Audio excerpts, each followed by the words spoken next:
It was 2:47 p.m. on a Saturday when I placed that tiny square of paper under my tongue. 150 micrograms. The paper tasted slightly metallic, like licking a penny.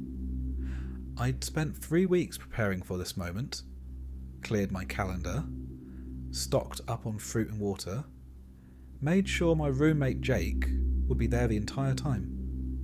The apartment was spotless. Soft jazz playing from my phone speaker. Blackout curtains drawn, but one window cracked open for fresh air. I sat on my grey sectional couch, the one I'd bought from IKEA 2 years ago, and started my timer. 2:47 p.m. Let's see what happens. For the first 30 minutes, absolutely nothing. I kept checking my phone. 3:02, 3:08, 3:15. Jake was reading some Stephen King novel in the recliner across from me, occasionally glancing up to ask if I felt anything yet. Nothing. I started wondering if I'd been sold fake tabs. Then at exactly 3:23 p.m, I noticed something odd about my fidget spinner sitting on the coffee table. The metal seemed to be rippling slightly like water, not moving, but the surface looked liquid somehow. I picked it up and the weight felt different, heavier and lighter at the same time, if that makes sense. The chrome surface showed my reflection, but my face looked older, then younger, cycling between different ages. By 3:35, the wood grain on my coffee table had become a flowing river. I could trace individual lines as they curved and swirled, creating these intricate patterns that definitely weren't there an hour ago. The knots in the wood looked like eyes. Not scary, just aware. Like the table was quietly observing me. Jake asked if I wanted some water at 3:41. When he spoke, his voice left these golden trails in the air. I could see each word hanging there for a split second before dissolving. The word water looked like cursive script made of light. I spent 10 minutes just asking him to say different words so I could watch them materialize. Orange came out in actual orange letters. Soft appeared fuzzy and gentle. Sharp had jagged edges that made me flinch. The come-up intensified around 4:15. My peripheral vision started expanding. I swear I could see behind my own head. The white walls of my living room began breathing in perfect rhythm, like the whole apartment had become a lung. In, out, perfectly synchronized with my heartbeat. When I focused on the wall texture, those little bumps from the paint roller formed themselves into faces. Hundreds of tiny faces, all peaceful, all watching me with curiosity rather than judgment. At 4:30, I made the mistake of looking at my hands. My skin had become transparent, and I could see the blood flowing through my veins like red rivers on a map. But more than that, I could see the history in my hands. Every piano key I'd pressed, every door I'd opened, every person I'd touched, it was all somehow visible in the lines of my palms. My left index finger still showed the scar from when I cut it opening a can at age 7, but now that scar pulsed with golden light, like a badge of honour for surviving childhood. By 5 p.m, reality had become completely negotiable. I closed my eyes and found myself in what I can only describe as a geometric cathedral. The architecture was made of pure mathematics, equations and fractals forming pillars and archways that extended infinitely in all directions. Each pattern contained smaller versions of itself, and those contained even smaller versions, creating this endless recursive beauty that should have been overwhelming but somehow felt like home. In the centre of this mathematical temple sat a version of myself I'd never met before. This other me had my face, but ancient eyes, and they were radiating this profound calm. Without speaking, because there were no words in this space, they began showing me the blueprint of my life. Every decision branched out like a tree, and I could see how choosing chocolate over vanilla ice cream when I was 8 had somehow led to meeting my ex-girlfriend Sarah at a party 6 years later, which led to us breaking up, which led to me moving to this apartment, which led to this exact moment. The interconnectedness was staggering. Every casual conversation with a stranger, every book I'd randomly picked up, every wrong turn while driving, it all formed this intricate web of causality that was simultaneously chaotic and perfectly ordered. I understood with absolute certainty that there were no accidents. Everything was exactly as it needed to be. Around 5:45, I experienced what felt like dying and being reborn. The boundaries of me started dissolving. First, my sense of being separate from the couch disappeared. I was the fabric, the cushions, the wooden frame. Then I expanded to include the coffee table, the walls, Jake reading his book. I became the words on the pages he was reading, the thoughts in Stephen King's mind as he wrote them decades ago, the trees that became the paper, the soil that nourished those trees.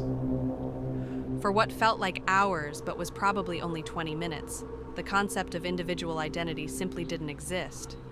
There was only this unified field of consciousness experiencing itself through countless perspectives simultaneously.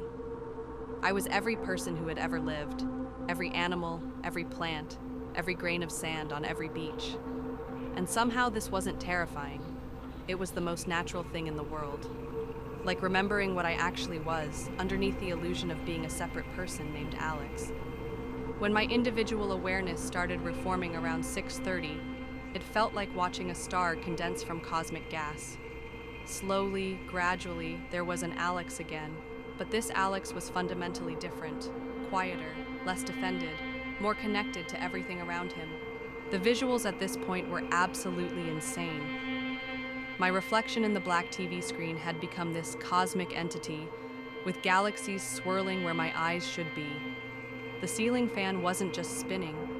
It was a mandala rotating through the history of human consciousness, each blade showing me cave paintings, hieroglyphs, religious art, modern cityscapes, futuristic cities I'd never seen. But the most profound moment came at 7:15 p.m. when I saw my grandmother. She died when I was 12, lung cancer, and I never got to say goodbye because my parents thought I was too young for the hospital visits. But there she was, sitting in Jake's chair, even though Jake was still sitting there too. Not as a person exactly, but as this warm presence overflowing with unconditional love. She didn't speak, there were no words, but I felt her communicating that she'd never really left. That love doesn't disappear when someone dies, it just changes form, becomes part of the background energy of the universe. She showed me how she'd been there for every birthday, every graduation, every heartbreak, just at a frequency I couldn't normally perceive. I cried for 45 minutes straight. Not sad tears, but tears of relief and gratitude for finally understanding that death isn't an ending, just a transformation. The peak started waning around 8:30. The geometric patterns behind my eyelids became less complex, the breathing walls settled down, the word trails from Jake's voice grew fainter. But as the intense visuals faded, I was left with something even more profound, this overwhelming sense of gratitude for the simple miracle of existence. I looked around my apartment with completely new eyes. The IKEA couch wasn't just furniture, it was wood from Scandinavian forests, fabric woven by machines designed by brilliant engineers, foam created by chemists who'd spent years perfecting the formula.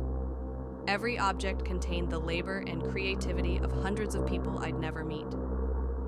My apartment wasn't just my space. It was a node in this vast network of human cooperation and care. Jake and I talked from 9 p.m. until sunrise. Not about the trip specifically, but about everything. Life, death, meaning, consciousness, the nature of reality. Every conversation felt deeper and more honest than anything I'd experienced in years. It was like the usual barriers between minds had become permeable. We could communicate in half sentences and somehow understand each other completely. By 11 p.m., I was mostly back to baseline, but changed. The anxieties that had been consuming me for months, about my job, about being behind in life, about whether I was wasting my potential, they just weren't there anymore. Not because I'd found solutions, but because I'd gained perspective. All those worries were just temporary weather patterns in the vast sky of existence. I spent the next 3 hours just sitting in amazement at the ordinary miracle of being alive. The fact that atoms had somehow organized themselves into consciousness. That dead matter had learned to contemplate itself. That love and beauty and meaning had emerged from pure physics. It was the most incredible magic trick in the universe, and somehow I got to be part of it. When Jake finally went to bed at 2:30 a.m., I sat alone in the dark apartment, watching the city lights through my window. Each light represented someone's life, their hopes, their struggles, their dreams, and I felt connected to all of them in a way that wasn't sentimental or abstract, but absolutely real. We were all expressions of the same underlying consciousness, temporary patterns in the infinite dance of existence. It's been 10 days now, and I'm still integrating what happened. Some insights have crystallized into permanent changes. I haven't felt work anxiety once since then. Others are fading like dreams, leaving only emotional residue. But something fundamental has shifted in how I perceive reality. I see beauty everywhere now. In strangers' faces on the subway, in the way light hits a building, in the sound of rain on my window.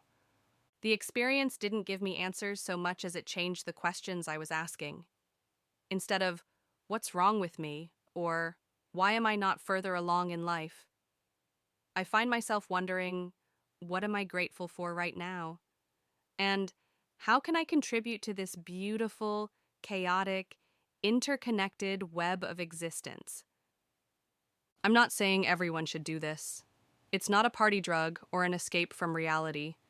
It's more like a telescope for consciousness, and you better be prepared for what you might see through that lens. But for me, at that specific moment in my life, with proper preparation and support, it was exactly what I needed. A reminder of what I actually am underneath all the stories and worries and social conditioning. The strangest thing is that none of it felt new. It felt like remembering something I'd always known, but had somehow forgotten. Like coming home to myself after years of being lost. And maybe that's the real gift, not the 8 hours of altered consciousness, but the lifetime of integration that follows. The slow work of bringing those insights back into ordinary reality and letting them transform how I move through the world, one moment at a time.